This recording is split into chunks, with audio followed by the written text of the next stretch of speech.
Hello friends, good morning. चलिए जानते हैं देश और दुनिया की तमाम छोटी बड़ी खबरें, जिसमें सोना चांदी, मौसम और राजनीति से जुड़ी बड़ी खबरें आपको बताएंगे सिर्फ 5 मिनट में। लेकिन उससे पहले वीडियो को लाइक जरूर करें और चैनल पर नए हैं तो चैनल को भी सब्सक्राइब कर लें। तो चलिए वीडियो को स्टार्ट करते हैं। ताते उद्धव ठाकरे गुट के सांसद संजय राउत ने कांग्रेस महासचिव प्रियंका गांधी को लेकर बड़ा दावा किया। राउत ने कहा, अगर प्रियंका गांधी पीएम मोदी के खिलाफ वाराणसी से लोकसभा चुनाव लड़ती है तो उनकी जीत तय है। दरअसल पीएम मोदी वाराणसी से 2014 से सांसद हैं। इतना ही नहीं, संजय राउत ने न सिर्फ वाराणसी से प्रियंका गांधी की जीत की भविष्यवाणी की, बल्कि अमेठी रायबरेली में भी लोकसभा चुनाव में बीजेपी के लिए बड़ा मुकाबला बताया। संजय राउत का ये बयान ऐसे वक्त आया है जबकि उनकी ये बात तय है। दरअसल पीएम मोदी वाराणसी से 2014 में सांसद थे।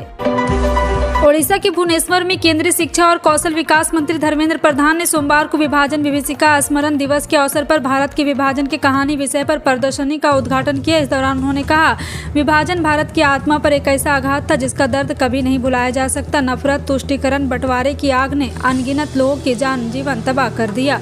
विभाजन विभीषिका स्मृति दिवस उन सभी लोगों के संघर्ष और बलिदानों के नमन करने का अवसर है जिन्होंने विभाजन में अपना सब कुछ गंवा दिया। नेहरू गांधी परिवार के दामाद और प्रियंका गांधी के पति रॉबर्ट वाड्रा ने फिर एक बार प्रियंका के लोकसभा में होने की जरूरत का मुद्दा उठाया है। इसी के साथ उन्होंने राजनीति में अपनी एंट्री को लेकर भी इशारा दे दिया। पिछले दिनों वाड्रा ने न्यूज एजेंसी से बातचीत में कहा था, प्रियंका गांधी एक अच्छी सांसद साबित हो सकती है और उन्हें लोकसभा में होना चाहिए। उनके इस बयान पर टिप्पणियां आना भी बंद नहीं हुआ है कि उन्होंने एक बार फिर से ये बयान दोहराया, लेकिन इस बार उन्होंने अपने राजनीतिक करियर को लेकर भी इशारा किया है।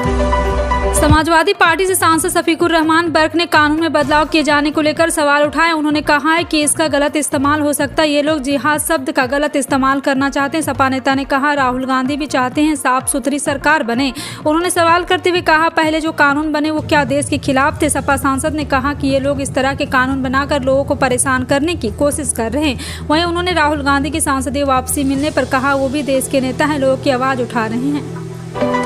राष्ट्रीय लोक दल के प्रमुख जयंत चौधरी ने बीजेपी की अगुवाई वाले एनडीए के बजाय विपक्षी गठबंधन के साथ रहने का फैसला किया है। आरएलडी 2024 के चुनाव मैदान में बीजेपी के साथ मिलकर आसानी से जीत दर्ज कर सकती है, लेकिन वर्तमान के सियासी फायदा उठाने के बजाय भविष्य की सियासत करने का फैसला जयंत ने लिया है। क्रिकेट की भाषा में समझौते तो T20 के बजाय टेस्ट मैच के फॉर्मेट वाली पॉलिटिक्स करने की दिशा में जयंत चौधरी अपने कदम बढ़ा रहे हैं। आज़ादी के दिन आपको महंगाई से भी आज़ादी मिलने जा रही है। अब ऐसा भी नहीं है कि देश में हर चीज़ सस्ती होने जा रही। सरकार कोई लॉटरी खोलने जा रही है या आपके खाते में बहुत सारे पैसे आने वाले। लेकिन पिछले 1 महीने से जिस चीज़ के दाम में आपको नाक में दम किया हुआ है, यानी टमाटर, उसका भाव 200 या 150 से घटकर अब 50 रुपये किलो होने जा रहा है। जी हाँ, सरकार के उपभोक्ता मामलों के विभाग ने नेफेड और NCCF को आदेश दिया कि 15 अगस्त 2023 से टमाटर 50 रुपये प्रति किलो की रिटेल कीमत पर बेचा जाए।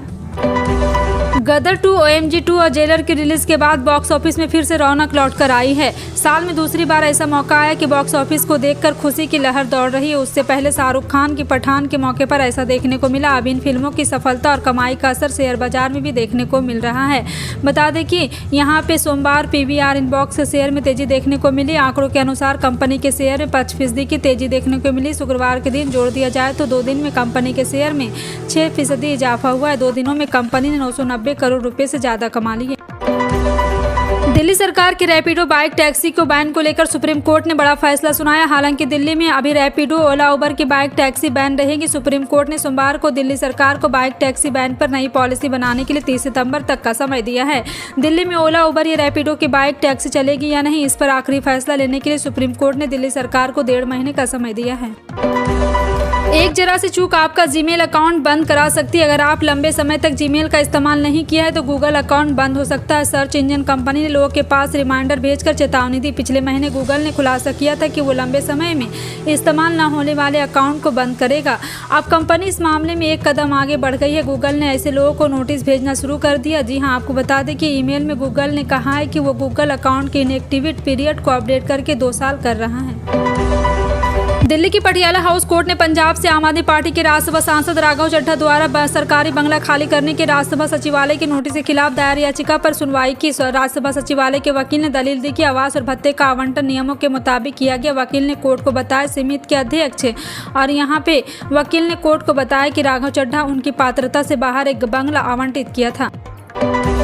तमिलनाडु में स्वतंत्रता दिवस समारोह को लेकर विवाद शुरू हो गया। राज्य के मुख्यमंत्री एम.के. स्टालिन ने राज्यपाल रवि द्वारा आयोजित स्वतंत्रता दिवस कार्यक्रम का बहिष्कार करने का फैसला किया। 17 साल के नीट अभ्यर्थी जोगेश्वरन और उनके पिता सेल्वा शेखर की मौत का हवाला देते हुए सीएम एम.के. स्टालिन ने कहा, उन्हें आश्चर्य कि सभी को ऐसी आज़ादी मिली है। देश के पहाड़ी हिस्सों में अभी मानसून की गतिविधियां देखने को मिल रही। राष्ट्रीय राजधानी नई दिल्ली में वैसे तो इन दिनों बारिश की गतिविधियां देखने को नहीं मिल रही। हालांकि मौसम विभाग की माने तो आज यानी कि सोमवार को भी लगातार 15 अगस्त को भी दिल्ली में बादलों का डेरा रह सकता है। इसी के साथ हल्की भारी बारिश भी देखने को मिलेगी। और मौसम विभाग की ओर से दी गई जानकारी के मुताबिक 14 अगस्त को नई दिल्ली में न्यूनतम तापमान 27 डिग्री, अधिकतम तापमान 34 डिग्री दर्ज किया गया। हरियाणा के नूह में 31 जुलाई को हिंसा हुई थी। इस हिंसा में 6 लोगों की मौत हुई। अब हिंसा के करीब 15 दिन बाद एक बार फिर तनाव है। वजह हरियाणा के पलवल में रविवार को हुई महापंचायत। हिंदू संगठन द्वारा पलवल के पौंडी गांव में महापंचायत बुलाई गई थी। इसमें 28 अगस्त को फिर से नूह ब्रजमंडल यात्रा निकालने का ऐलान किया गया। दरअसल 31 जुलाई को हिंदू संगठन द्वारा नूह में निकाली गई ब्रजमंडल यात्रा पथराव के बाद ही हिंसा फैली थी। चंद घंटों के बाद देश 77वां स्वतंत्रता दिवस मनाने जा रहा है। इस खास मौके पर प्रधानमंत्री नरेंद्र मोदी रिकॉर्ड लगातार 10वीं बार लाल किले के प्राचीन से देशवासियों को संबोधित करेंगे। लाल किले के आसपास सुरक्षा के पुख्ता इंतजाम किए गए। लाल किले पर 15 अगस्त को आयोजित होने वाला यहां आमंत्रित किया गया है। और केंद्र सरकार ने लाल किले पर 15 अगस्त को आयोजित होने वाले स्वतंत्रता दिवस समारोह में शामिल होने के लिए देश भर लगभग 1800 विशेष गतिविधियों को आमंत्रित किया है।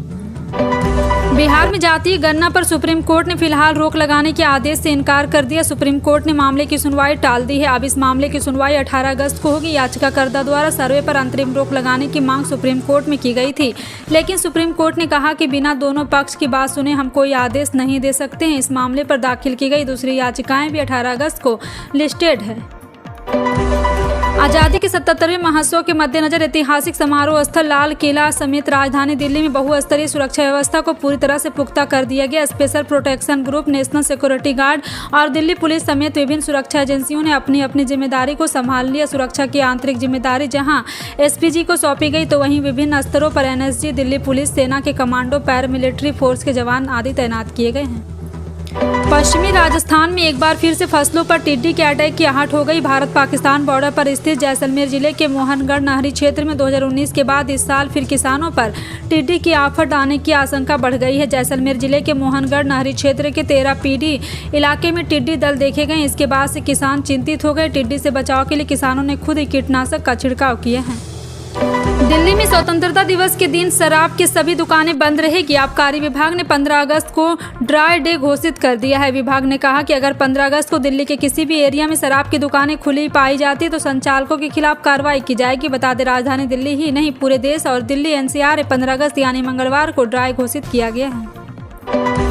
बिहार के कई इलाकों में पिछले एक सप्ताह में हुई बारिश से किसान के चेहरे पर खिल उठे और खेतों में धान की रोपाई शुरू हो गई। बिहार के कई जिलों में रुक रुक कर हुई बारिश से खेतों में पानी दिखाई देने लगा और किसान खेती के लिए उतर गए। इसके पहले बारिश न होने के किसान परेशान थे। कई इलाकों में हुई झमाझम बारिश से धान की मुरझाती फसल को संजीवनी मिल गई है। जिन इलाकों में अभी तक फसल को संजीवनी मिली और धान की रोपाई नहीं हो रही, वहीं भी शुरू हो गई है। सरकारी आंकड़ों के मुताबिक राज्य में तेजी से धान रोपने का कार्य चल रहा है। अंतर्राष्ट्रीय शेयर बाजार में सोमवार को सोना धड़ाम हो गया। डॉलर की मजबूत बिकवाली के बावजूद सोना का भाव एक महीने के अपने सबसे कमजोर स्तर पर पहुंच गया। इससे शेयर बाजार की चिंता काफी बढ़ गई है। व्यापारिक सप्ताह का पहला दिन बिना किसी बड़े आश्चर्य के शुरू हुआ और अंतर्राष्ट्रीय बाजार में सोने की कीमत $1.910 के आसपास के बैकफुट पर बनी हुई। अंतर्राष्ट्रीय बाजार में सोना कीमत का असर देश के सराफा बाजार पर भी पड़ रहा है। सुप्रीम कोर्ट सोमवार को मद्रास उच्च न्यायालय के एक आदेश के खिलाफ भाजपा नेता सुब्रमण्यम स्वामी की याचिका पर विचार करने के लिए सहमत हो गया। मद्रास उच्च न्यायालय ने एक कंपनी को सिंगापुर उच्च न्यायालय के समक्ष सुब्रमण्यम स्वामी के खिलाफ मानहानि का मुकदमा चलाने की अनुमति दी थी। सुप्रीम कोर्ट के न्यायमूर्ति सूर्यकांत और न्यायमूर्ति दीपांकर दत्ता की पीठ ने स्वामी द्वारा दायर अपील पर advantage strategic counselling private limited को नोटिस जारी किया। महाराष्ट्र में विपक्ष के नेता विजय कोटेद्वार ने सोमवार को दावा किया कि राष्ट्रवादी कांग्रेस पार्टी के नेता सुब्रमण्यम अजित पवार एकनाथ शिंदे की जगह उप मुख्यमंत्री बन सकते हैं। गढ़चिरौली शहर में एक प्रेस कॉन्फ्रेंस को संबोधित करते हुए उन्होंने कहा, शिंदे को अस्पताल में भर्ती कराने के बाद स्वास्थ्य आधार पर उनकी जगह लेने की तैयारी चल रही है। सरहद पार पर भारत आई पाकिस्तान नागरिक सीमा हैदर रविवार को हर घर तिरंगा अभियान में शामिल हुई और अपने घर पर तिरंगा झंडा फहराया। सीमा फिलहाल उत्तर प्रदेश के नोएडा में रह रही है। उसने अपने पति सचिन के साथ तिरंगा लहराया और देश के स्वतंत्रता दिवस के जश्न मनाया है।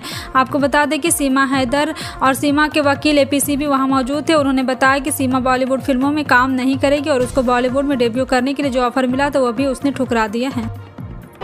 सीतापुर में जिला अधिकारी दिव्यांगजनों के लिए एक बड़ी खबर। अनुश्री की अध्यक्षता में कलेक्ट्रेट सभागार में जिला दिव्यांग बंधु समिति की बैठक संपन्न हुई। बैठक के दौरान जिलाधिकारी ने निर्देश दिए कि दिव्यांगों के हितार्थ संचालित सभी योजनाओं को पूर्ण लाभ समय से दिए जाने हेतु सभी संबंधित अधिकारी समय कार्रवाई सुनिश्चित करें। उन्होंने दिव्यांगों का उनकी क्षमता के अनुरूप कौशल विकास किए जाने और स्वरोजगार हेतु बेहतर अवसर उपलब्ध कराने के लिए प्रभावी कार्यवाही सुनिश्चित करने के निर्देश दिए हैं। और आपको बता दें कि यहाँ पे उन्होंने दिव्यांगों के दौरान दिव्यांगजन मांग पर जिला अधिकारी को निर्देश दिया कि दिव्यांगजनों के निःशुल्क UIDAI कार्ड बनवाया जाए और उसे राशन भी मुफ्त दिया जाए। आपका इन सभी खबरों पर क्या कहना है कमेंट सेक्शन में टाइप करके जरूर बताएं।